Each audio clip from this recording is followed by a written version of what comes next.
주가 우리와 함께 영원히 함께 하시고 마르지 않는 샘물로 우릴 채우시리. 우리 모두 예배하는 자 되어 온전히 영과 진리로 주를 예배하자. 주가 우리와 함께 영원히 함께 하시고 마르지 않는 샘물로 우릴 채우시리라.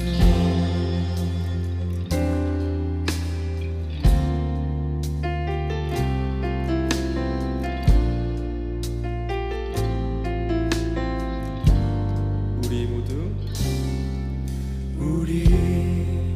모두 예배하는 자 되어 온전히 영과 진리로 주를 예배하자. 주가 우리와 함께 영원히 함께 하시고 마르지 않는 샘물로 우리 채우시리.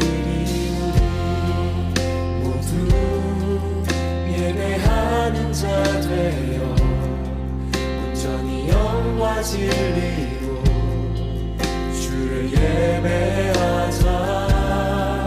주가 우리와 함께 영원히 함께 하시고 마르지 않는 샘물로 우리 채우시리. 우리 모두 예배하는 자 되어 온전히 영과 진리로 주를 예배하자.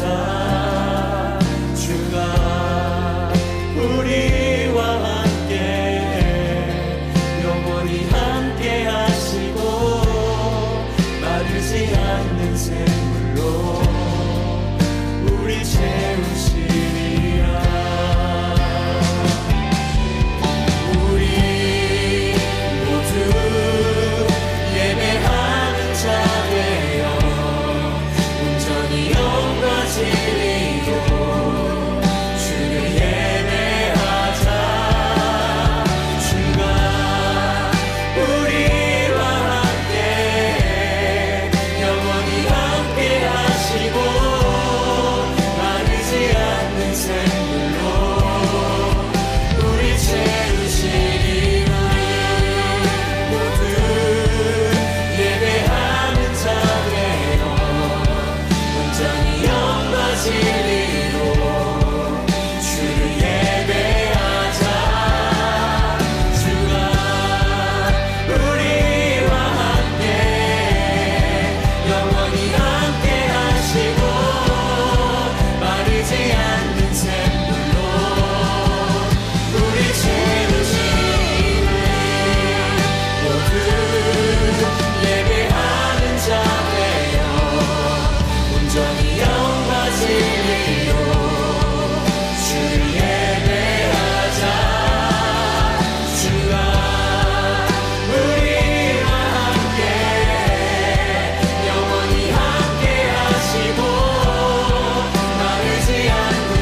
이제 우리 함께 인사하겠습니다. 사랑합니다.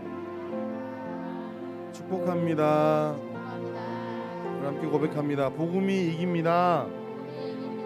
다시 한번 오늘 바라보면서 복음이 이깁니다. 우리 예배를 사모하며 나아가겠습니다. 복되는 주의 날 또 말씀 앞에 설 때 겸손하게 중요한 말씀을 기다리며 나아가는 복된 시간 허락하여달라고, 말씀을 통해 우리에게 임하여달라고 우리 시간 예배를 사모하며 나아가겠습니다. 사랑의 주님 감사합니다. 복된 주의 날 주의 앞에 예배할 수 있게 허락하여 주시고 귀한 자리에 머리서 주님 나아가게 하시며 주님 감사합니다. 주님 마음으로 주님 붙잡아 주시고 이 시간에 주의 말씀을 기대하며 나아갑니다. 우리 말씀을 임하여 주시고 이 말씀을 통하여 놀라운 은혜가 맺혀있는 임하여 주시옵소서. 이 말씀을 기대하며 나아갑니다. 저희에게 회복을 허락하여 주시고 위로를 허락하여 주시며 하나님 성령께서 나갈 수 있는 복된 시간을 하나님 인도하여 주옵소서. 주의 말씀을 기대합니다. 주님 인도하여 주옵소서. 사랑의 주님 감사합니다. 귀한 시간 하나님 예배합니다. 주님을 찬양합니다. 주님 홀로 영광 받아 주옵소서. 살아계신 예수 그리스도 이름으로 기도합니다. 아멘.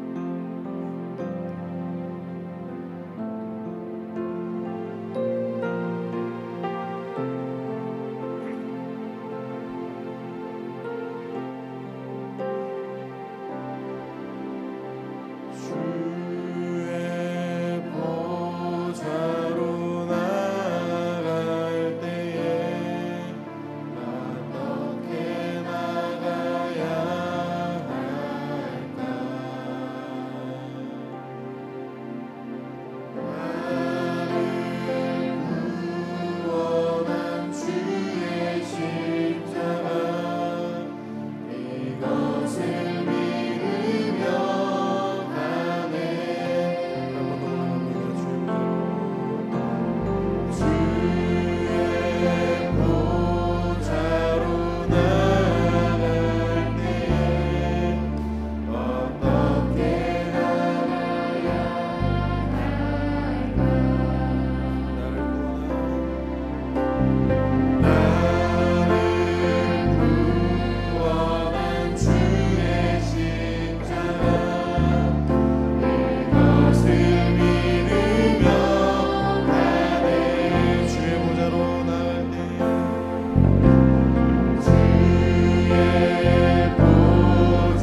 많은 사람들 참된 진리를 모른 채 주님 곁을 떠나갔지만 내가 만난 주님은 참 사랑이었고 진리였고 소망이었소.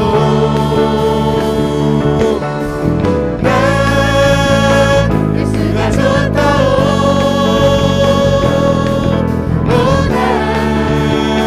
예수가 좋다오. 주를 사랑한다고 베드로 고백처럼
다 함께 자리에 일어나서 찬양하라 내 영혼아 우리 고백하심으로 우리 하나님께 예배드리겠습니다.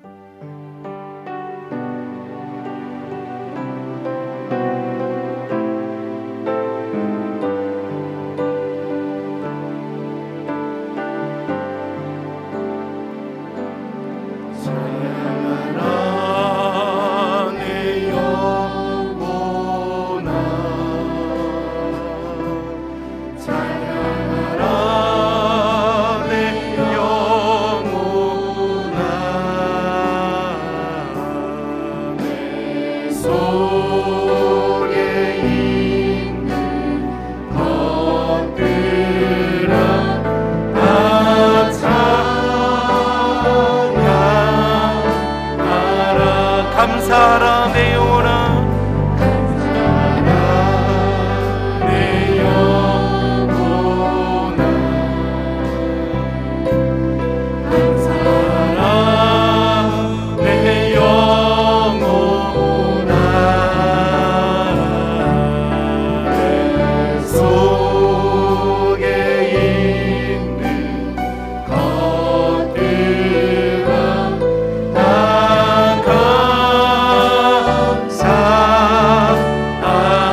예배하라 내 영혼아 예배하라 내 영혼아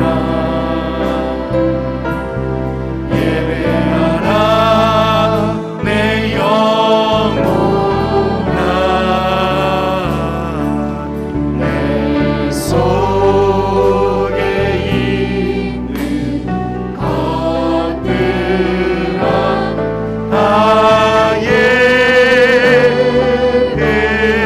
것들아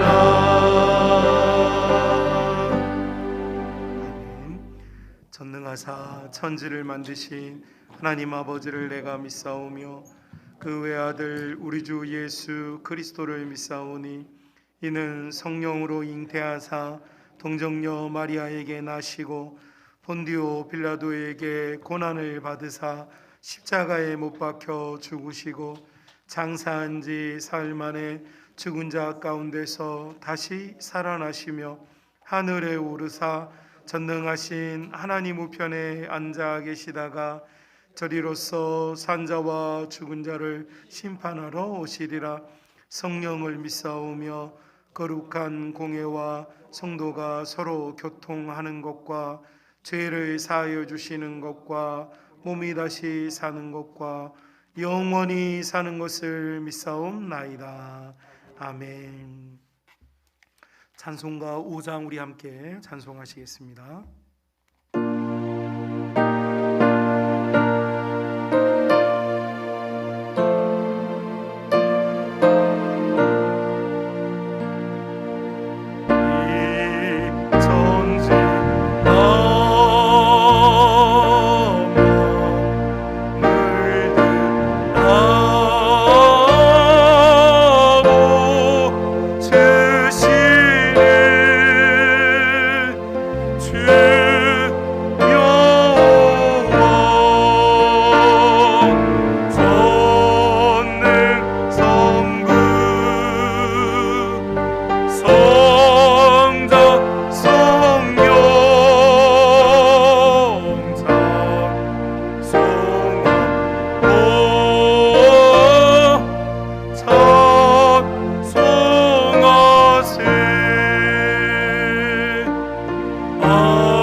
성시교독은 3번 시편 4편 말씀입니다. 찾으신 줄 알고 교독하겠습니다. 내 의의 하나님이여 내가 부를 때에 응답하소서. 곤란 중에 나를 너그럽게 하셨사오니 인생들아 어느 때까지 나의 영광을 바꾸어 욕되게 하며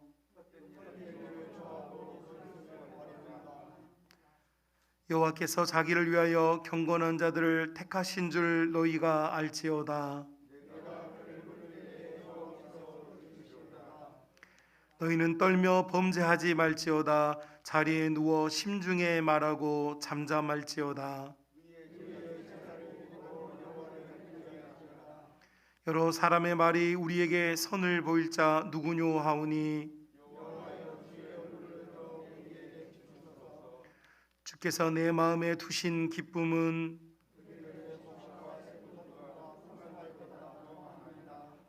내가 평안히 눕고 자기도 하리니.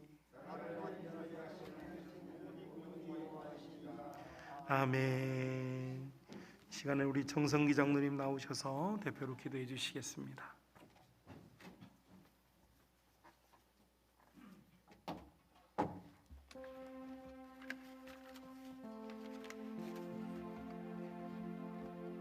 다 같이 기도하시겠습니다. 만복의 근원이 되시며 우리의 일상을 눈동자같이 지키시고 인도하신 참 좋으신 하나님 감사합니다. 지난 한 주간도 주님의 사랑으로 은혜로 살게 하시고 오늘 이 시간 거룩하고 복된 주일 주님 전에 나와 보이게 하시고 할렐루야 주님 영광 높이며 예배하게 하시니 감사합니다. 이 시간 말씀과 기도와 찬양으로 온전히 주님만 높여드리는 우리 하나님께 받으시는 영광의 예배가 되게 하여 주시옵소서. 특별히 우리 교회가 2022년 한 해는 복음이 이긴다는 비전을 가지고 힘차게 출발합니다. 광야에 길을 내시며 사막에 물을 솟게 하신 하나님, 우리 교회가 믿음이 이기는 교회, 말씀에 순종하며 확장하는 교회, 다음 세대와 더불어 부흥하는 교회로 세워져 가게 하여 주시옵소서. 하나님, 우리 교회가 17일부터 성경 통독학교를 또 시작합니다. 온 성도들이 마음 아파여 참여하게 하시고 진정 말씀으로 무장되어 복음이 이기는 우리 교회 되게 하여 주시옵소서. 이 시간 말씀들 세우신 뒤에 사자 목사님을 붙들어 주시옵소서. 영육간에 피곤찮게 하여 주시고 성령의 도리말을 입혀 주시며 말씀 전하실 때 듣는 귀가 열리며 심령이 깨어지게 하여 주시옵소서. 어두운 곳에 빛으로, 추운 곳에는 따뜻함으로, 암울한 곳에는 위로의 말씀으로, 아픈 곳에는 치유의 역사로 임하게 하여 주시옵소서. 이 시간도 역사하시는 하나님의 말씀이 산 역사의 증거자로 나타나게 하여 주시옵소서. 하나님 기다립니다. 사모합니다. 복의 통로로 역사하여 주시옵소서. 예수님 이름 받들어 기도드립니다. 아멘.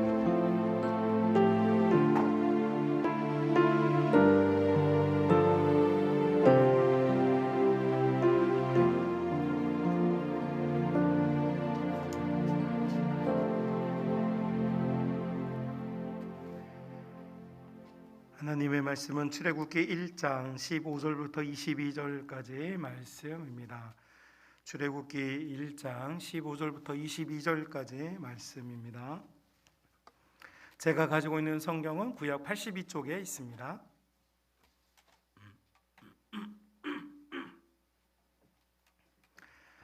(1장 15절부터 22절까지) 말씀 찾으셨다면 우리 함께 읽겠습니다. 애굽 왕이 히브리 산파 시브라라 하는 사람과 부하라 하는 사람에게 말하여 이르되 너희는 히브리 여인을 위하여 해산을 도울 때 그 자리를 살펴서 아들이거든 그를 죽이고 딸이거든 살려두라. 그러나 산파들이 하나님을 두려워하여 애굽 왕의 명령을 어기고 남자 아기들을 살린지라. 애굽 왕이 산파를 불러 그들에게 이르되 너희가 어찌하여 이같이 남자 아기들을 살렸느냐. 산파가 바로에게 대답하되 히브리 여인은 애굽 여인과 같이 아니하고 건장하여 산파가 그들에게 이르기 전에 해산하더이다 하매 하나님이 그 산파들에게 은혜를 베푸시니 그 백성은 번성하고 매우 강해지니라. 그 산파들은 하나님을 경외하였으므로 하나님이 그들의 집안을 흥왕하게 하신지라. 그러므로 바로가 그의 모든 백성에게 명령하여 이르되 아들이 태어나거든 너희는 그를 나일강에 던지고 딸이거든 살려두라 하였더라. 아멘. 교회 앞에 광고 드리겠습니다. 성경 통독학교 내일부터 이번 주 한 주간 동안 있을 예정입니다. 우리 많은 성도들이 참여하여서 올해 사정상 좀 사경회를 보류하였기 때문에 여러분이 말씀을 읽는 것으로 은혜를 받았으면 좋겠고 오전 9시부터 오후 5시까지 다소 시간이 길지만 이렇게 해서 이 한 주간 동안 구약을 이렇게 통독하려고 합니다. 혹시 이제 온전히 참석이 안 되더라도 뭐 시간이 될 때는 언제든지 교회 오시면 성경을 읽고 있으니까 오셔서 참석하시면 그래도 도움이 되지 않을까 이런 생각을 합니다. 구역의 기능이 정상화되어지도록 우리 인도자님들, 구역장님들 협조해 주시기를 바랍니다. 보니까 지난주부터 구역 예배를 모이기 시작하는 구역들이 있는데 참으로 감사하고, 또 구역대에도 형편과 사정이 있겠지만 모든 그 구역의 기능이 정상화되어서 결국 교회는 소그룹입니다. 구역이 활성화되어지고 구역이 재미있으면 전체 회중 공동체가 또 힘을 얻기 때문에 우리 인도자님들, 구역장님들 사명 가지시고 좀 섬겨 주셨으면 감사하겠습니다. 연말정산 증명서가 필요하신 분들은 우리 주보에 담당자와 연락처가 있으니까 연락 주시면 미리 준비해서 주일날 꼭 드리도록 하겠습니다. 비전 마을의 비전 트립이 1월 25일 화요일에 있을 예정입니다. 이번에 비전 트립을 서울로 가게 되었는데요. 코로나 때문에 뭐 이렇게 여러 곳에 숙박한다든지 이거는 이제 불가능해서 새벽같이 갔다가 한밤중에 돌아올 예정으로 그렇게 준비하고 있습니다. 우리 아이들이, 청소년 아이들이 미래의 꿈과 비전을 발견할 수 있는 시간 될 수 있도록 여러분이 기도해 주시고 무엇보다도 후원해 주시면 감사하겠습니다. 네, 지금 비전 마을이 재정이, 아이들은 막 전도가 돼가지고 막 너무 많은데 너무 지금 어려운가 봐요. 그래서 십실반으로 도와서 우리 아이들이 행복한 비전 트립 다녀올 수 있도록 기도해 주시고 도와주시면 감사하겠습니다. 어와나 전국 성경 퀴즈 대회가 이번 주 토요일 오후 1시부터 있을 예정입니다. 우리 아이들이 열심히 준비를 했는데요. 열심히 준비한 대로, 땀 흘린 대로 열매가 있었으면 좋겠고, 혹 열매가 없더라도 참여하여서 그 즐거움을 누렸으면 좋겠어요. 그래서 이번 주말에 있을 성경 퀴즈 대회도 여러분 잘 될 수 있도록 기도해 주시기를 바랍니다. 성경 통독 축하합니다. 구구역의 우리 허윤식 문사님, 구구역의 우리 정성순 문사님, 자, 선물 준비해놨으니까 지금 카메라가 있어서 나오기가 어려우니까 끝나면 제가 드리도록 하겠습니다. 우리 성경 통독하신 분들 수고하셨다고 큰 박수로 격려하겠습니다. 얼마나 좋은 교회입니까? 세상에 성경 읽고도 상품을 주니 참 이런 좋은 교회가 없어요. 이렇게 좀 웃자고 얘기를 했으면 예의상 좀 서로 하하하 이렇게 좀 해줘야지. 좋습니다. 자, 우리 드려진 예물 위해 기도하고 하나님 말씀 함께 나누겠습니다. 하나님 고맙습니다. 감사합니다. 주일 주셔서 감사하고 예배 드릴 수 있도록 은혜 주셔서 감사합니다. 삶에서 도와주셔서 감사합니다. 귀한 예물 주께 드리오니 주께서 받아주시고 우리 사랑하는 성도들 힘들 때, 괴로울 때, 아플 때, 눈물 날 때 주의 오른손으로 도와주셔서 하나님 믿는 즐거움에 참여할 수 있도록 인도하여 주옵소서. 아버지 하나님, 우리가 또 주님의 사랑의 말씀을 듣기를 간절히 원합니다. 사람의 말이 아닌 하나님의 말씀으로 우리가 힘과 용기와 지혜와 회개가 있도록 인도하여 주옵시며 이 시간 완전히 성령 하나님의 시간이 될 수 있도록 인도하여 주옵소서. 감사 찬송을 주께 드리오며 우리를 구원하신 예수님의 이름으로 기도드리옵나이다. 아멘. 자, 우리 옆 사람과 인사 나누겠습니다. 복음이 이깁니다. 복음이 이깁니다. 한 번 더 인사 나눕니다. 더 사랑하겠습니다.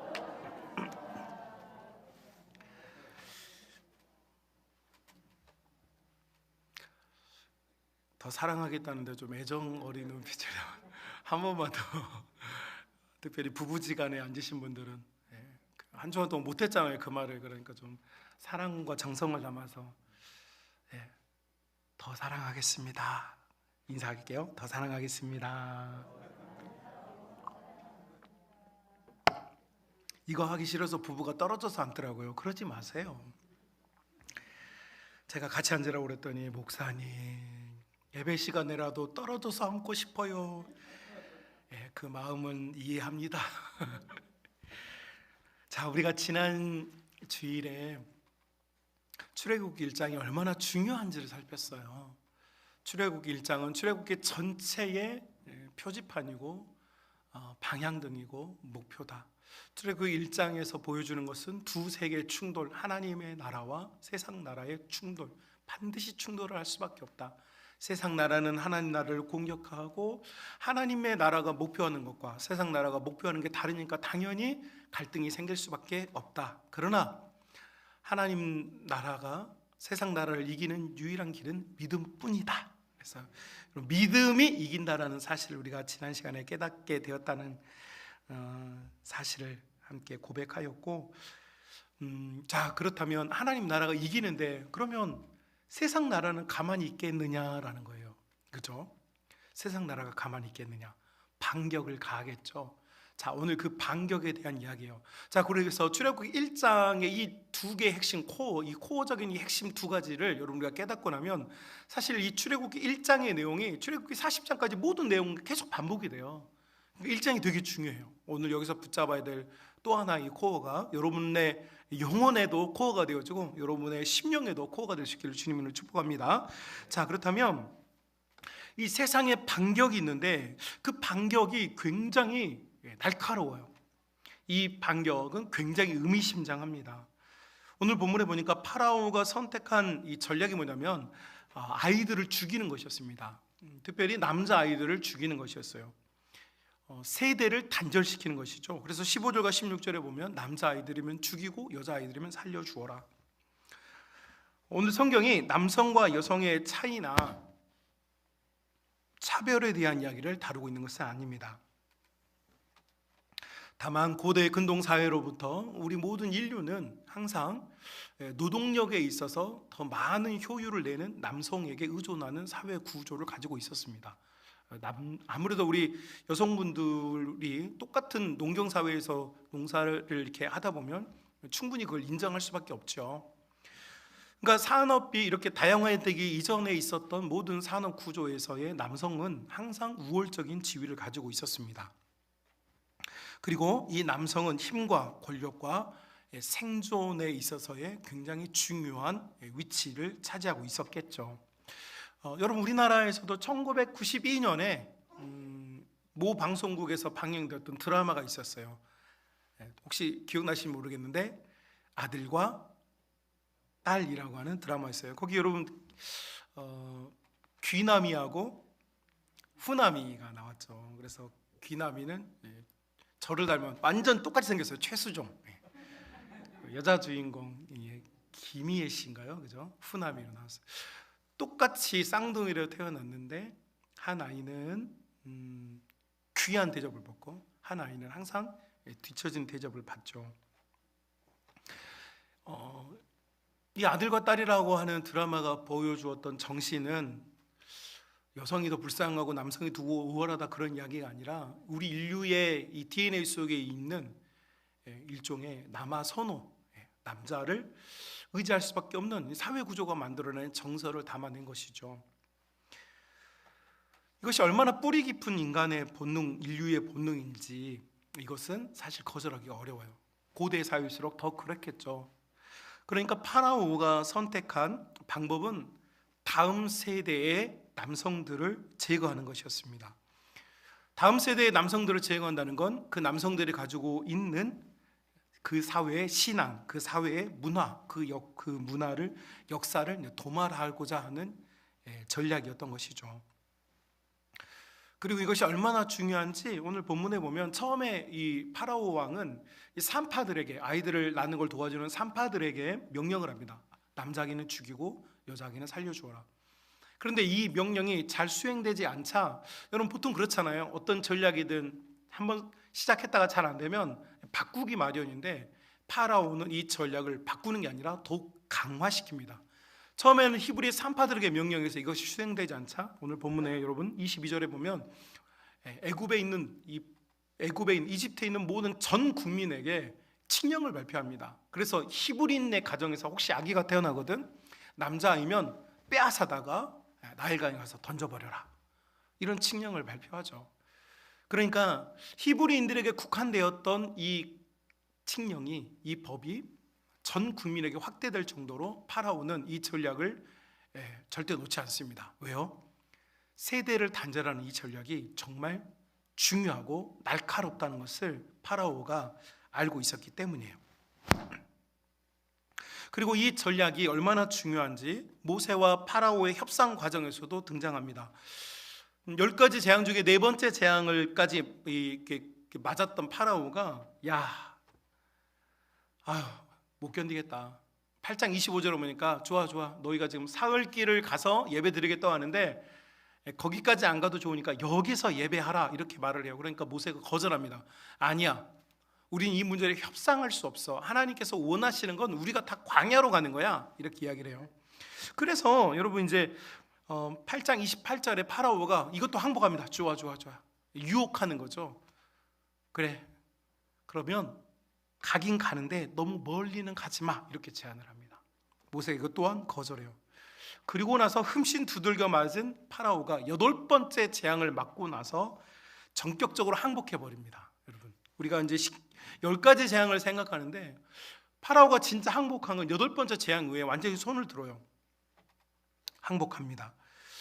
그가 모세가 요구하는 걸 다 들어줍니다. 좋다, 오케이, 가. 그리고 너희가 제안한 것처럼 사흘길, 너희가 모세가 제안하거든요. 우리가 사흘길을 떠나서 하나님 예배하겠습니다 이렇게 제안하거든요. 그러니까 모세가 말해요.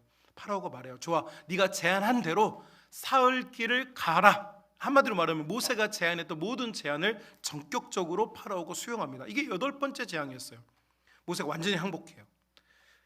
그런데 여러분, 여기서 이제 가장 중요한 문제가 대두가 되는데, 바로 파라오가 네가 말한 대로, 네가 원하는 대로 다 하는데 한 가지만 내가 제약을 하고 싶다. 그게 뭐냐? 바로 너희의 자녀들은 놓고 가라. 이것이 10장 11절에 이렇게 말해요. 파라오가 내세운 전략이었어요.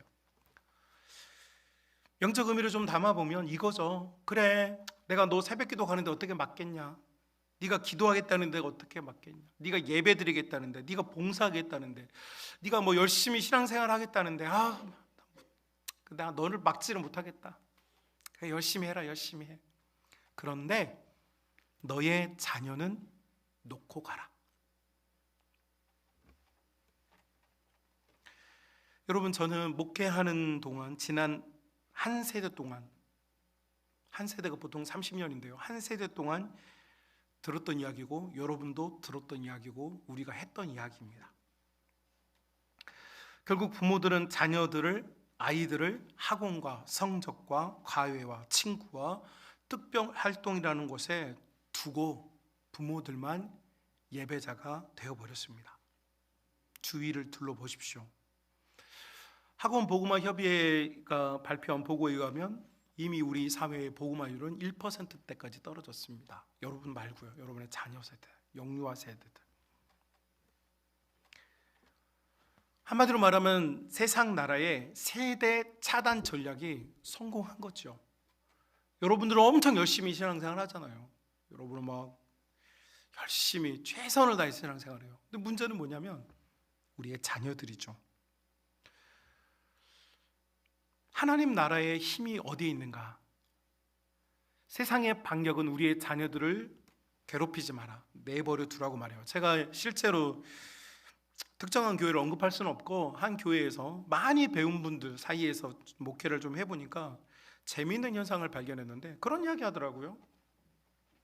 제가 진짜 들은 이야기예요. 목사님, 저에게도 인격이 있고 저 아이들도 인격이 있는 거 아닙니까? 그러니까 저 아이들이 나중에 자라서 예수님을 영접할 나이가 되고, 아이가 믿음이 변치 않아서 나중에 교회 다니다가 뭐 예수님 영접해야 그게 뭐 신앙생활이지, 뭐 제가 뭐 교회 끌고 다닌다고 신앙이 되겠습니까? 그러면서 하는 게 뭐냐면, 교회 가고 싶다 하면 데려오고, 교회 오기 싫다고 그러면 집에 놔두고 게임하고 그냥 학원 가고, 그렇게 한다는 거예요. 그 소리를 듣고 얼마나 그렇게 마음이 상한지, 얼마나 속상했는지 몰라요, 여러분. 근데 소위 말해서 배웠다는 분들, 인텔리전트한 사람들이, 인텔리들이 하는 이야기가, 많이 배웠다는 사람들이 무슨 이야기 하냐면 아이들의 인격을 존중하기 때문에 그렇게 한다는 거예요.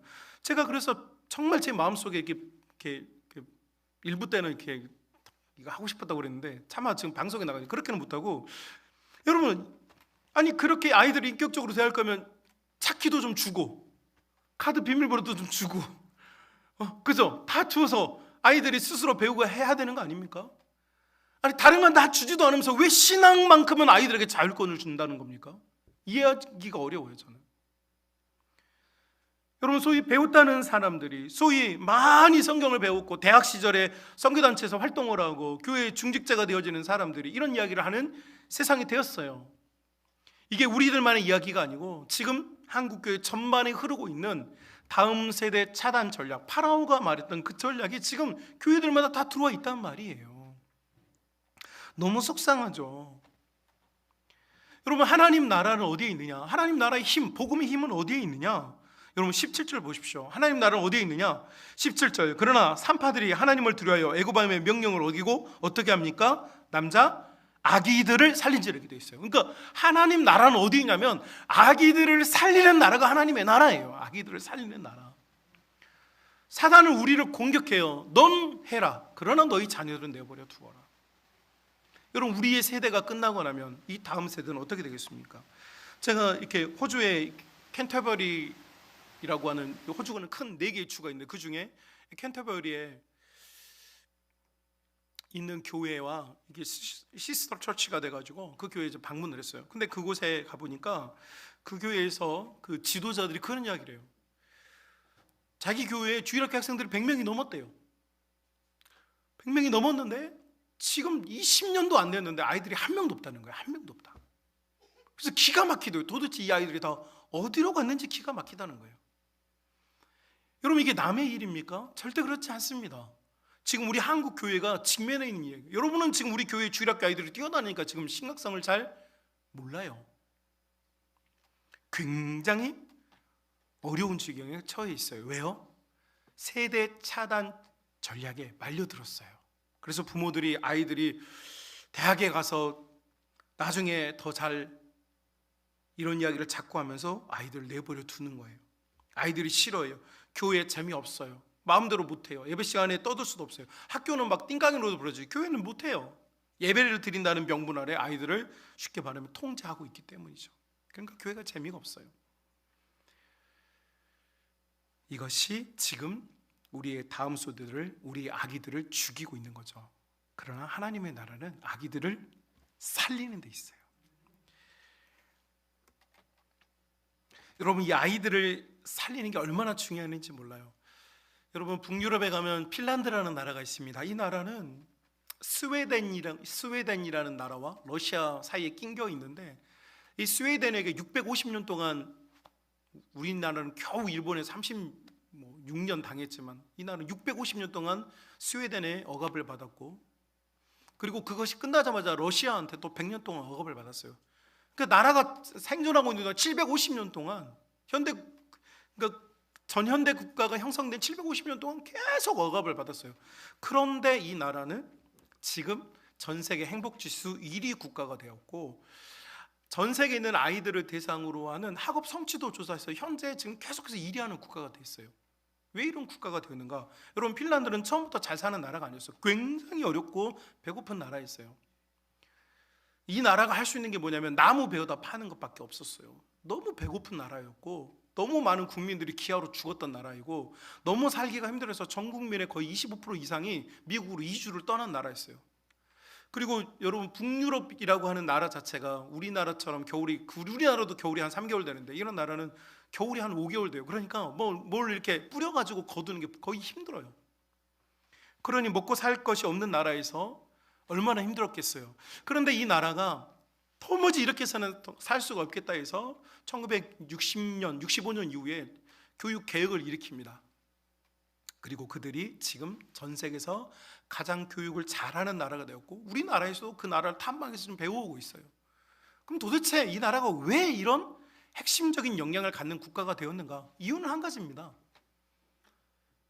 여러분도 우리 지금 어른들한테 막 퍼주고 어른들한테 잘해주는 거 좋은 일이에요. 그런데 있잖아요, 저 자라나고 있는 이 아기들을 살리는 전략이 없는 나라는요 망합니다. 저는 국가의 위정자들이 나라를 생각하면요 이 아이들을 어떻게 키울 것인가에 집중해야 된다고 생각해요. 갈 사람은 우리는요 가고 있어요 이미. 그런데요 어차피 이 나라는요 저 태어나는 애들의 손에 움직이거든요. 하나님 나라도 마찬가지라고 생각해요. 아니, 제 생각이 아니고 성경이 그걸 말해주고 있어요. 결국 우리의 아기들을 살릴 것이냐 죽일 것이냐의 문제에 달려있는 것이죠. 아기를 살리는 것에 희망이 있어요. 교회는요, 다음 세대를 끌어안고 기도하고 재정과 사랑과 핵심적인 전략을 투자해서 이 아이들을 키워내는 것, 이것이야말로 하나님 나라의 힘이고 이것이 복음의 힘인 줄로 믿습니다. 그러니까 교회는 칼 들고 나가서요 세상과 싸우는 게 아니에요. 진짜 싸움은 어디 있느냐? 우리의 자녀와 우리의 다음 세대들을 어떻게 키워내느냐의 문제예요. 일부 예배 때도 똑같은 설교를 읽고 함께 기도하자고 그랬는데 어떤 부부 가정이 울더라고요. 막 그 가정은 아기가 아직 없어요. 그러니까 막 울어요. 여러분, 우리는 태어난 아기들도 관수가 안 돼서 막 너무 힘들다고 하는데요, 어떤 가정은요 그 아기를 달라고 하는 요청 때문에 울어요. 지금 우리가 살고 있는 이 땅 위의 삶 가운데 하나님께서 주시는 하나님의 자녀는요, 우리 모든 복의 통로이고 하나님께서 여전히 우리를 사랑하신다는 증거라는 사실을 우리가 믿습니다. 여러분, 우리 교회도 제가 처음 왔을 때는 주일학교가 없었어요. 그렇죠? 그런데 지금 우리가 주일학교 아이들 뛰어노는 걸 보면서 우리가 감사하잖아요. 기쁨이 있잖아요. 맞죠? 왜 그렇습니까? 결국 하나님이 우리를 사랑한다는 증거는 어디 있냐면, 그 증표를 우리가 어디 가서 얻을 수 있냐면 바로 이 아기를 살리는 데 있기 때문이에요. 아기들을 살려내는 데. 그렇다면 우리 아기들을 어떻게 살려야 할까? 살려야 되는 건 알겠는데 어떻게 살리면 좋을까? 두 가지 여러분에게 제안하고 싶어요. 첫 번째는요, 모범의 헌신입니다. 모범의 헌신. 여러분, 오늘 본문 17절 보십시오. 파라오가, 당시의 모든 생사 여탈권을 가진 파라오가 산파들에게 명령합니다. 자, 남자아이 태어나면 다 죽여. 너희가 그 아이들을 죽이지 않으면 내가 너희를 죽일 거야. 이게 파라오의 명령이었어요. 그런데 17절, 산파들이 누구를 두려워합니까? 하나님을 두려워했다고 되어 있어요. 여러분, 이제 한국어 성경으로는 두려워하다라고 번역이 되어 있지만 원래 히브리어 원 단어는 경외하다는 뜻이에요. 여러분, 경외하다는 말은 어디서 나옵니까? 믿음이 있을 때 경외하는 거죠. 그러니까 히브리 산파들이 하는 게 뭐냐면 하나님을 무서워하는 게 아니라 하나님을 믿는 거예요. 생명은 원래 누구 거예요? 하나님의 것이에요. 하나님께서 하시는 거예요. 하나님께서. 다만 하나님께서 하시는 일에 나는 참여하는 거예요. 여러분, 우리가 참여하는 가장 중요한 것이 뭐냐면 헌신입니다. 모범의 헌신이에요. 저희 아버지께서 걸은 거리가 우리 어머니 표현에 의하면 이제 오리걸음이라고 그래요. 저는 잘 몰랐어요. 뭐 어머니가 그렇게 말씀하시는가 보다 그런가 보다 했어요. 근데 저희 남동생과 잘 만나지 못해요. 명절이어도 제가 교육자 생활을 하다 보니까. 근데 어느 날 이제 만나가지고 함께 산소를 갈 일이 있었는데 저희 아버지가 앞서 걸어가시고 저는 이제 조카들 막 얘들 챙겨가지고 막 이렇게 가는데 그 다음에 따라가는 게 저희 이제 남동생이 따라가는 거예요. 동생이. 따라가는데 뒤에서 보니까 막 너무 웃긴 거예요. 우리 아버지가 걷는 걸음하고 저희 동생이 걷는 걸음이 똑같더라니까요. 여러분, 제 동생이 우리 아버지의 걸은 거리를 과학적으로 연구하고 논문을 써가지고 내가 저걸 닮아야지라고 노력했겠어요? 아니에요. 여러분, 우리는 본능적으로요, 눈에 보이는 모든 걸 닮게 돼 있어요. 그것이 좋은 것이건 그것이 나쁜 것이건. 하다못해 걸음걸이도 그래요. 그렇다면 우리의 신앙, 우리 아기들 바라보는 나의 신앙은 어떻게 될까요? 여러분, 우리는 우리의 자녀들이 다 다윗처럼 되길 바라시죠? 다 에스더처럼 되기를 바라시죠? 다 다니엘처럼 되기를 바라시죠? 자, 그렇다면 여러분, 내가 그 사람이 돼야 되는 거예요. 나는 아니면서 우리 아이들은 다니엘이 되고 내 아이들이 에스더가 되기를 바란다? 저는 우리 한국교회 되게 병폐가 이거라고 생각해요. 나는 그런 생활을 나는 우리 자녀들이 그걸 원해. 그러면서 나는 그걸 안 해. 나는 다니엘처럼 결단하고 기도하지 못해. 나는 다윗처럼 하나님을 진실하게 예배하지 못해. 나는 에스더처럼 죽으면 죽으려는 각오가 없어. 그런데 내 자녀들은 그렇게 되길 바래. 그러니 그게 나올 가능성이 별로 없는 거예요. 내가 다윗이 돼요. 내가 다니엘이 되고 내가 에스더가 되어야 내 자녀가 그걸 보는 거예요. 내가 교육하면서 앉아서 A부터 G까지 가르치는 게 아니라 내 삶의 모습을 보면서 아이들은 그걸 따라오는 것이죠. 그래서 우리에게 필요한 아기들을 살리는 중요한 전략 중에 하나가 바로 모범의 헌신이에요. 제가 일부 예배 때 특별히 새벽 예배 나와가지고 예배 때도 굉장히 좋은 가정이 있어요. 어떤 권사님이 있어요. 예배 때도 너무 이뻐. 눈이 말똥말똥해가지고 그렇게 쳐다보고 있어. 근데 제가 보니까 그 자녀도 그렇게 하더라니까요. 그러니까 여러분의 예배 태도를 보면요, 여러분의 자녀들의 예배 태도가 다 나와요. 왜요? 아이들은 여러분을 등 뒤에서 보고 배웠기 때문이죠. 그래서요, 우리는 내가 모범을 보인다고 하는 것은 단순히, 여러분 인간은 원래요 이기적이에요. 나를 동정해요. 내가 힘들어, 내가 아파, 내가 여기가 아파, 내가 지금 외로워, 내가 지금 내 상황이 이래, 내가 고통스러워, 내가 지금 이런 문제에 빠져 있어. 다 인간은 본능적으로 자기 위로를 하고 자기에게는 굉장히 관대해요. 그러다 보니 신앙생활도 그렇게 될 가능성이 높아요. 그러나 여러분, 신앙생활은요 나만 하는 게 아니에요.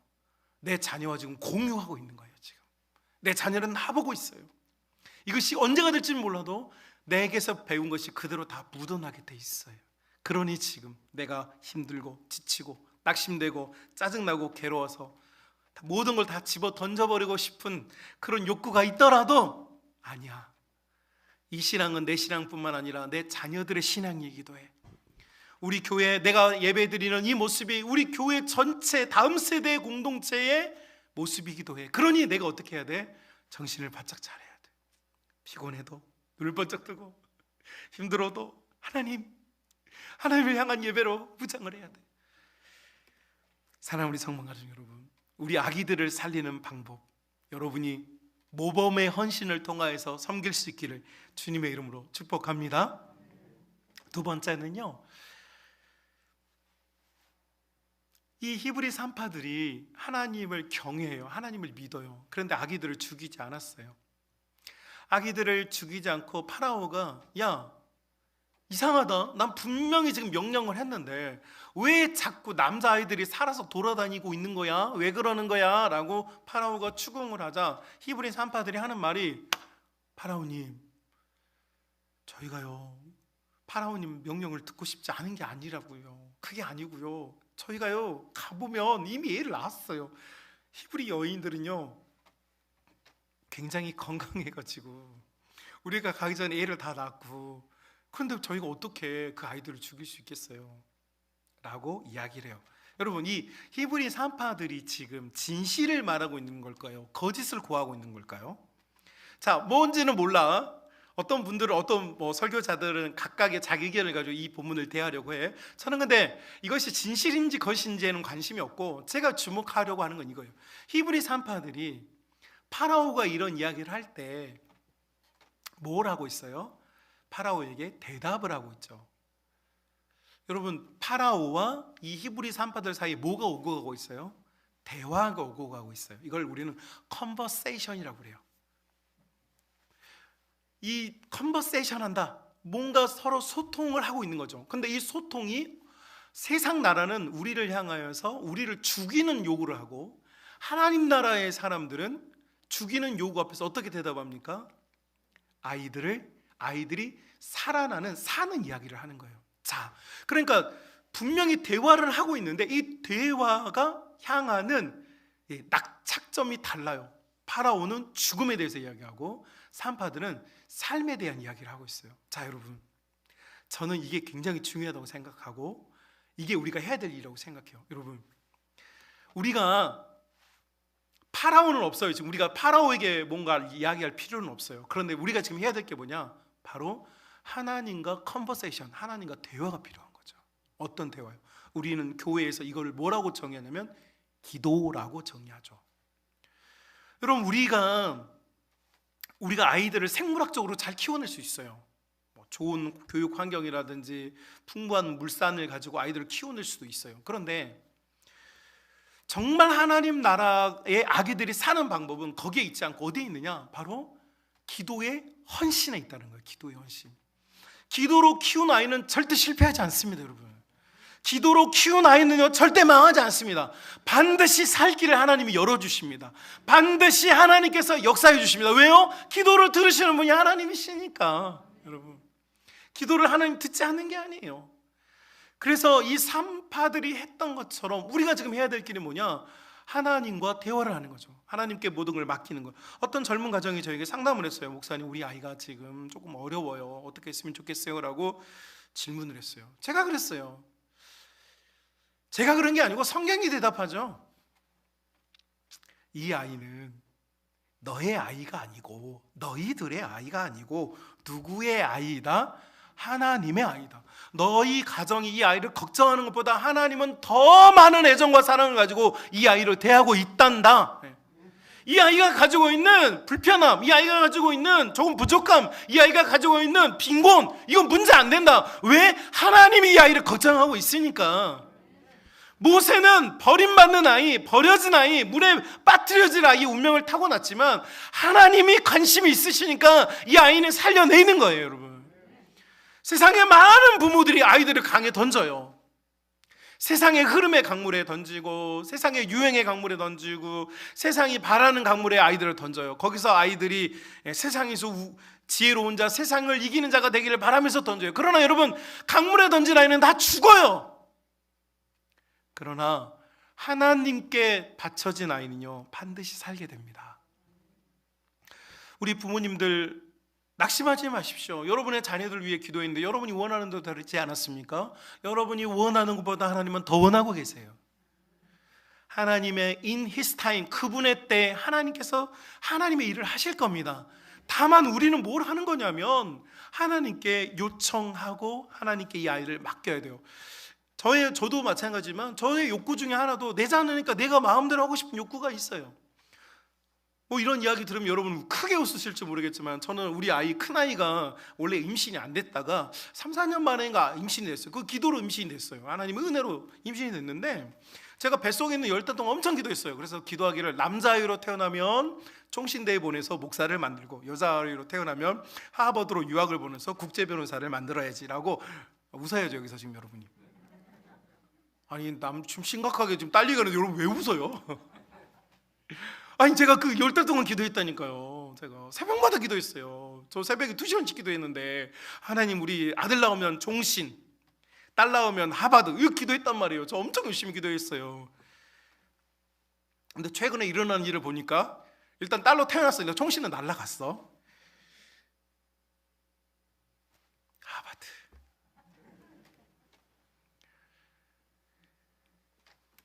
여러분 다 부모는 자기 계획이 있어요.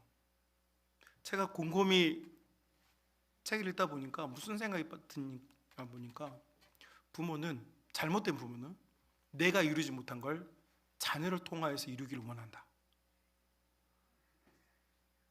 아 그래 맞아. 하버드 갈 거면 내가 갔어야 되는데 내가 가고 싶었으니까. 근데 나는 내가 못 갔어. 어찌됐건 여차저차 상황이 이렇게 돼서 못 갔어.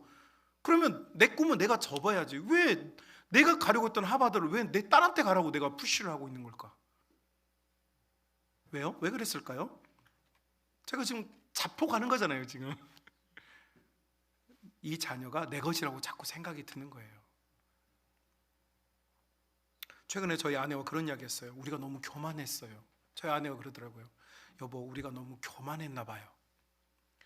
맞아요. 우리 너무 교만했나 봐요. 이 자녀들을 내 방식과 내 교육 철학으로 가르치면 잘 될 거라고 생각하고, 여러분 아시다시피 교육을 하면 그냥 교육, 에듀케이션 이 단어만 나오면 눈이 갑자기 번쩍거리는 그런 사람인데 이 교만이 이 아이가 누구의 것인지를 정확하게 이제 하나님께서 보여주기 시작하는 것 같아요. 저의 깨닫는 걸 여러분에게 공개해 드리는 거예요. 여러분 저보다 앞서서 여러분을 자녀를 키우신 분들도 있고 저보를 따라서 지금 자녀를 키우는 여러분 후배들도 있는데 우리 한 가지 확실히 합시다. 자녀는 내 대신 인생을 사는 존재가 아니고 하나님께서 사랑하는 하나님의 자녀예요. 하나님의 손에 있어요. 우리가 할 수 있는 건 히브리 3파들이 아기들 다 모아가지고 고아원 차려가지고 아이들 키운 거 아니에요. 우리가 할 수 있는 건 하나님께 이 아이들을 의탁하고 맡기는 거예요. 기도하는 것뿐이죠.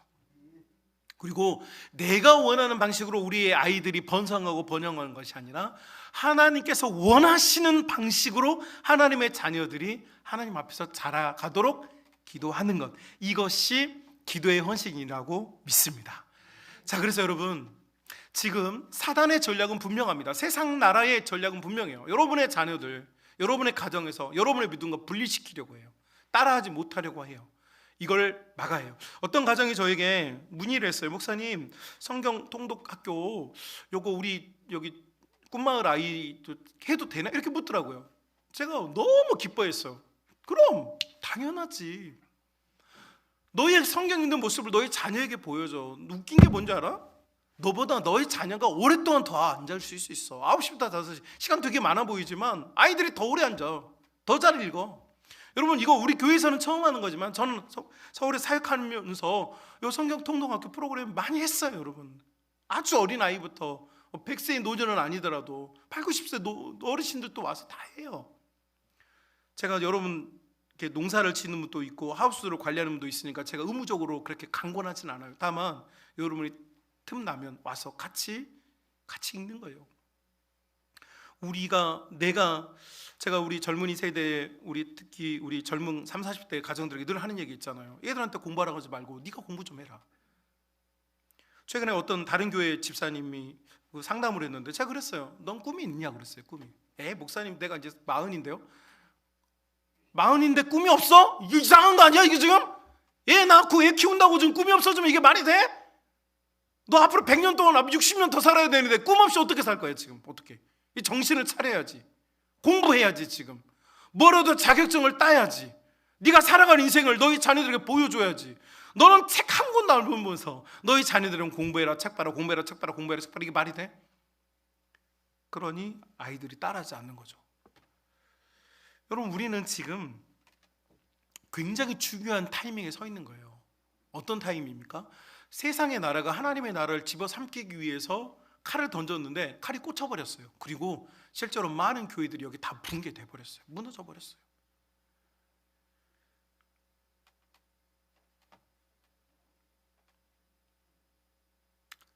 하나님의 나라는 아기를 살리는 데 있어요. 여러분의 가정에 아기를 살려내야 돼요. 여러분, 이제 제가 여러분에게 제안한 2가지 무엇이었습니까? 모범의 헌신과 기도의 헌신. 이 2가지가 산파들이 보여주었던 하나님 나라의 모습이에요. 우리가 이제 해야 할 수 있는 것, 여러분에게 뭐 엄청나게 많은 재물과 재정을 가지고 투자하고 이런 거 아니에요. 여러분, 우리가 진정으로 할 수 있는 일은 이제 하나님 앞에서 반듯하게 사는 거예요. 그리고 이 반듯한 신앙의 모습으로 기도하면 돼요.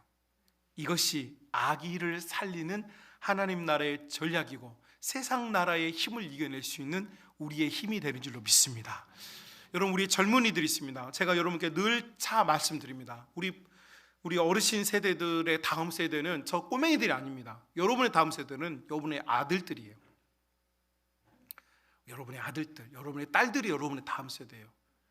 그리고 여러분의 아들과 딸들의 다음 세대가 저 지금 주일학교 학생들이에요.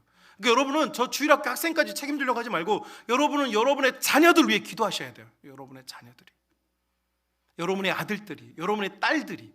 그리고 우리 젊은이 세대 여러분들이 지금 기도해야 될 것은 다음 세대 입으로만 붙이지 말고 여러분의 아이부터, 여러분의 아기들을 살려내야 돼요. 남의 일이 아닙니다. 지금 우리의 일이에요.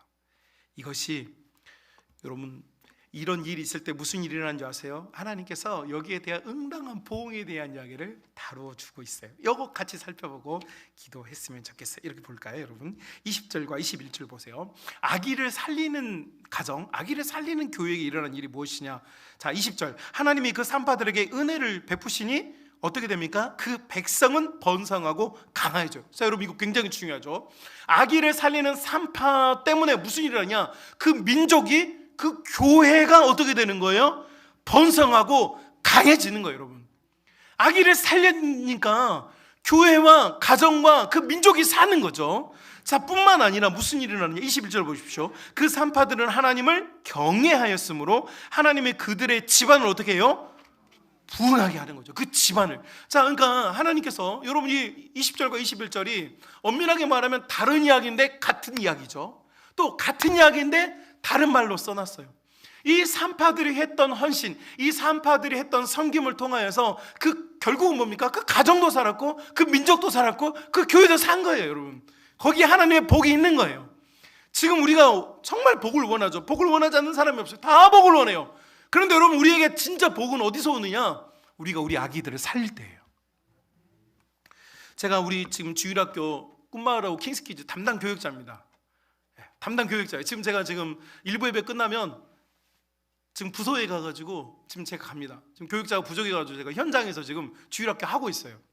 설교만 지금 여기서 하고 있어요. 마음은 지금 주일학교에 있어요. 지금 꿈마을하고 킹스키즈에 있어요. 비전마을은 지금 이창범 목사님이 맡아서 하고 있고, 제가 지금 주일학교에 가서 제일 먼저 한 게 뭔지 아십니까? 교사들 당신이 각성하십시오, 비전을 가십시오, 꿈을 가지십시오, 교사 교육은 이렇게 하는 겁니다, 교사는 이런 프로파일을 가지고 아이들을 어떻게 대해야 됩니다, 이런 거 하지 않았어요. 가장 먼저 한 게 뭐냐? 교사 기도회를 만든 거였어요. 교사 기도회가 없었어요. 그래서 교사가 기도해야 된다. 기도하는 교사는 아무 똑똑하거나 지식이 많거나 탁월하거나 웃기지 않아도 진실이 통하게 만든다. 선생님들이 막 재밌고 막 코미디 막 하고 막 해야 아이들이 좋아합니까? 아니에요, 여러분. 기도하는 교사를 아이들은 따를 수밖에 없어요. 왜요? 우리는 다 영적인 하나님의 자녀이기 때문이에요. 그래서 교사 기도회를 하고 있어요. 지금 교사 기도회를 하니까 교사들의 눈이 띄어져요. 우리 찾아오는 아이들 출석 체크하고 오늘 뭘 가르칠까? 그건 이미 주중에 끝나야죠. 오늘은 기도하고 아이들을 맞아들이고, 오늘 오지 못하는 아이들을 위해서 같이 울고, 아픈 아이들을 위해서 기도하고. 우리 교회에 지금 아픈 아이들이 많아요. 정말 많아. 지금 셀 수가 없어요. 근데 그 아이들을 위해서 선생님들이 기도하는 것, 이것이 아기를 살리는 전략이에요.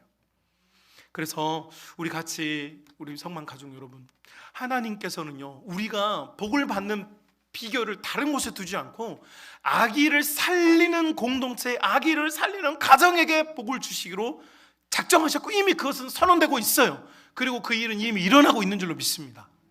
자, 그러니까 우리가 해야 될 일은요, 다른 게 아니에요. 칼 들고 나가서 복음 외치는 게 아닙니다. 우리가 진짜 교회가, 성도가 해야 될 일은 복음 안에 완전히 사로잡혀서 우리의 아기들을 살리는 거예요. 여러분, 미국 교회는 우리보다 이미 한 세대 앞서 있어요. 항상 그렇게 말하죠. 문화건 뭐 경제건 어떤 것이건 다 한 세대 앞서 있어요. 그런데 우리 한국 교회 그걸 따라가고 있는데, 미국 교회는 이미 30년 전에 침체기를 경험했어요. 80년대 이후로 미국 교회는 엄청난 침체기를 경험했고 많은 성도들이 교회를 떠났어요. 그런데 그 와중에 지금 살아나는 교회들이 있단 말이에요. 살아나는 교회들, 힘이 생기는 교회들이 있어요. 이런 교회들의 특징은 두 가지입니다. 첫 번째, 복음주의적인 설교가 있는 교회. 다시 말하면 성경을 성경대로 믿는 교회. 너무 안타깝게도요, 전 세계 90% 이상이 넘는 교회들이 여러분 성경을 성경대로 가르치지 않습니다. 성경을 성경대로 믿지 않아요. 최근에 제가 옛날에 가르쳤던 제자가 어떤 교회를 갔는데, 그 교회에 거기 좀 굉장히 막 충돌이 있다는 거예요. 설교를 듣다 보니까 너무 답답하다는 거예요. 설교 내용이 뭐냐니까, 예수님이 무리를 어떻게 걸어, 예수님이 무리를 어떻게 걸어요? 서커스맨도 아닌데 어떻게 하는 거예요? 파도 치는데 예수님이 그 바닷가에 서 있어. 그럼 파도가 막 치니까 멀리서 보면 예수님이 어디에 서 있는 것처럼 보여? 물 위에 서 있는 것처럼 보인다는 거예요. 이런 식으로 성경을 왜곡하고 성경이 가지고 있는 예수님의 그 신성과 그분의 기적들을 폄훼하고, 이런 일들이 지금 엄청나게 한국 교회 강단에도 많아요. 지금 한국만 그런 게 아니라 전 세계 강단의 90% 이상 이미 자유주의 강단으로 바뀌었어요. 그런데 그럴수록 교회는 쪼그라들어요. 그럴수록 성도는 쪼그라들어요. 그럴수록 믿음은 약화돼요. 그런데 성경은 하나님의 말씀, 1.1억도 변치 않는 하나님의 말씀, 하나님의 말씀은 반드시 성취되고 성취되어지는 그 역사로 말미암아 우리가 산다라고 하는 그 약속을 믿는 이 말씀을 말씀대로 설교하고 말씀대로 전파하는 교회는 지금 살아나고 있어요. 그 중에 한 교회가 메리너스 교회죠. 두 번째 특징이 뭐냐면 바로 다음 세대에 대한 투자를 아끼지 않는 거예요. 제가 처음 서두에 여러분의 핀란드라고 하는 나라를 소개를 했습니다. 제가 그 나라의 전문가는 아니지만 교육에 관한 책들을 찾아보고 또 여러 가지를 지식을 찾다 보니 핀란드라는 나라가 왜 그렇게 강성한 국가가 되었는가. 결국 국가가 가지고 있는 GDP의 상당히 많은 부분을 교육에 투자하고 있어요. 대학생까지 다 무료예요. 교육이 전체 다 무료. 학교에서 먹는 급식도 다 무료예요. 엄청나게 많은 재정을 투자하고 있어요. 그런데 최근에 국가 경쟁이 조금 어려워지면서 어떤 총리가 좀 나라가 어려우니까 학생들 이거 좀 너무 지금 우리 전체 파이 중에 너무 교육 파이가 크니까 이걸 좀 줄여야 되겠다, 이렇게 재정에 대해서 이렇게 논의를 하니까 전 국민들이 지금 피켓 들고 지금 대응하고 있어요. 그런 토픽이 있어요. 왜 그러느냐? 그 작고 보잘것없는 다른 나라의 750년 동안 식민 지배 받았던 그 나라가 지금 행복 국가가 되어지고 힘을 가지게 된 가장 중요한 이유는 그들이 아무리 힘들고 어려워도 교육에 대한 투자를 줄이지 않았다는 거죠. 지금 우리도 마찬가지예요. 제가 말하는 교육은 있잖아요. 제가 여러분에게 언급했습니다. 가나다라를 가르치고 ABCD를 가르치고 리얼산스를 가르치는 게 아니에요. 진정한 교육은, 신앙의 교육은 모범과 기도에 있어요. 이게 줄어들면 안 돼요. 그런데 안타깝게도 교회들이 이게 지금 줄어들고 있어요. 모범을 보이는 성도들이 다 천국 가고 모범을 보이지 않는 성도들이 교회를 채우고 있고, 기도로 모범을 보였던 기도의 어머니들이 다 천국 가고 모범을 보일 수 없는 사람들만 이제 남아가고 있어요. 결국은 교회 파이로 보면 전체적인 하나님 앞에서 투자라고 하는 이 하나님 나라의 투자가 지금 계속 줄어들고 있는 거죠. 이게 무서운 거예요. 사랑하는 우리 성만 가족 여러분, 우리 교회는요, 하나님이 주신 역량 중에 우리 다음 세대, 우리 자녀 세대, 하나님의 세대를 일으키는 것에서 있어서의 이 투자를 멈추지 않는 교회가 됩시다. 하나님의 말씀을 진리대로 선포해주고 이 말씀이 아이들의 삶과 인생에 제대로 작용할 수 있도록 우리가 여러분 끝까지 품어야 돼요. 그래서 내 아이만 잘 되는 게 이게 문제가 아니에요. 우리의 아이들, 우리의 다음 세대들, 우리 교회만 잘 됐어도 안 돼요. 우리의 하나님 나라의 모든 아이들이 하나님의 은혜와 사랑 속에 자라날 수 있도록 지금 깨어 경성하고 기도해야 돼요. 여러분, 마귀가 제일 좋아하는 게 뭐냐면 여러분의 아이를 아프게 하는 거예요. 여러분의 아이를 아프게 하면 어떻게 됩니까? 여러분은 그 아이에게 목숨을 걸어요. 그 아이 아픈 것에만 모든 신경을 다 쏟아요. 그럼 무슨 일이 일어나는 줄 아세요? 다른 아이가 아프든 다른 가정에 무슨 일이 있든 관심이 없어져요. 저는 제가 여러분에게 목회자로서, 한 사람의 신앙인으로서 정말 간절하게 호소합니다. 우리에게 일어나는 이 일들은요, 우리가 보기엔 너무 커 보이는 일이지만 하나님 눈에는요, 하나님의 손가락은 아무것도 아니에요. 하나님의 힘을 믿고요, 우리 자녀를 포함한 모든 세대의 아이들이 하나님의 자녀가 될 수 있도록 우리는 기도해야 될 줄로 믿습니다. 지금 이게 우리가 해야 될 일이에요. 지금 우리가 해야 될 일이에요. 우리 가정 겨우 내 아이 하나 둘 가지고 씨름하고 있으면 안 돼요. 주님은 우리로 하여금 우리의 이 세대 아이들을 울도록, 지금 우리 아이들을 위해서, 우리 청년들을 위해서 울도록 하나님 요구하고 있어요.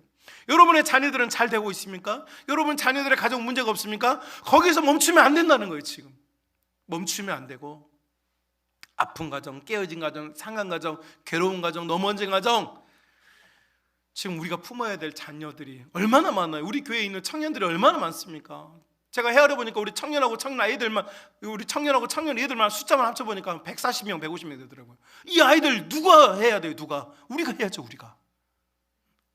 지금 교사들이랑 젊은 사람들 다 일부 예배 드리고 다 지금 교육에 갔잖아요. 여기 있는 분들 우리가 해야죠. 지금 우리가 여유가 없어요. 우리가 여유가 없어요. 제가 여러분에게 왜 기도해야 된다고 하는지 여러분 아시겠습니까? 왜 제가 강단을 못 떠나고 제 골방에서 그렇게 주님에게 부르짖는지 이유를 아시겠습니까? 여러분, 다 내 자식들입니다. 다 내 자녀들입니다. 다 내 손자고 다 내 손녀고 다 하나님의 자녀들입니다. 이 자녀들 우리에게 맡겨주셨으니, 다른 교회에 맡겼으면 어쩔 수 없잖아. 그러나 우리에게 맡겨주셨잖아요. 우리에게, 나에게 맡겨주셨잖아요. 맞죠? 그러니까 내 자녀들이죠. 내 새끼들이죠. 품고 아기들을 살리는 교회, 아기들을 살리는 가정, 아기들을 살리는 하나님 나라가 여러분 가운데 일어날 수 있기를 주님의 이름으로 축복합니다. 우리 2, 3분 동안만 같이 기도합시다. 하나님께 소망을 두고요,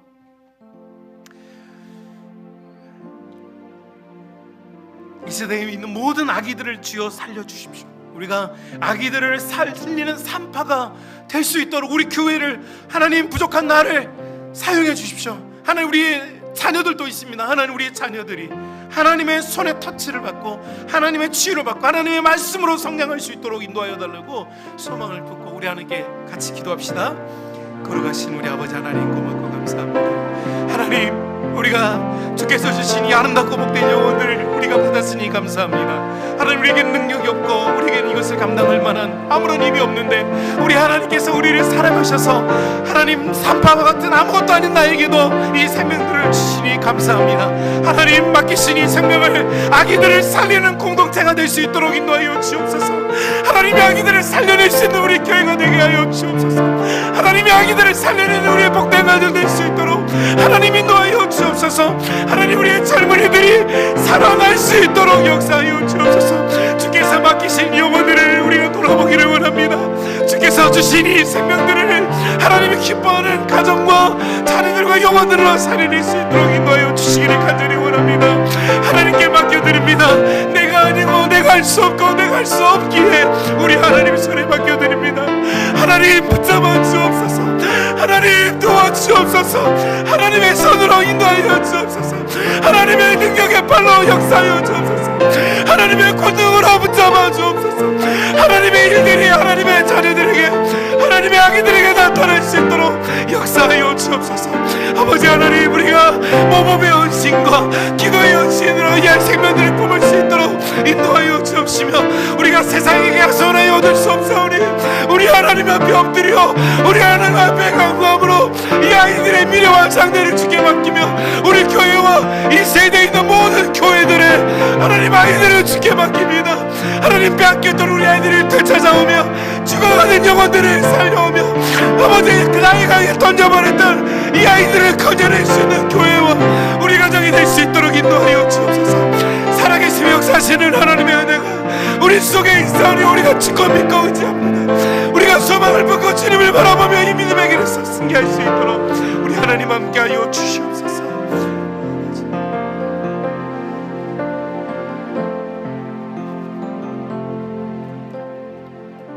거룩하신 우리 아버지 하나님,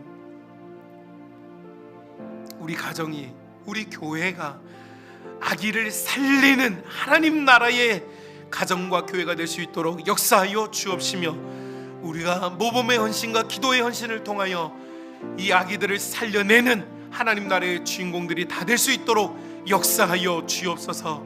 하나님, 우리가 오랫동안 우리의 자녀들을 위하여 기도하였습니다.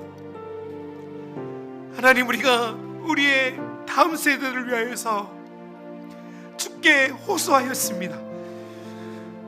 주여, 우리가 아직 보지 못하였고 우리가 아직 만나지 못하였을지라도 주께서 이미 가장 좋은 것을 예비하시고 준비하신 하나님인 것을 우리가 믿고 소망을 품고 기도의 자리에서 물러나지 않도록 인도하여 주옵시며, 하나님의 나라가 왕성하며 하나님의 부흥이 우리의 가정과 우리의 교회와 이 한국 교회 가운데 충만할 수 있도록 역사하여 주옵소서.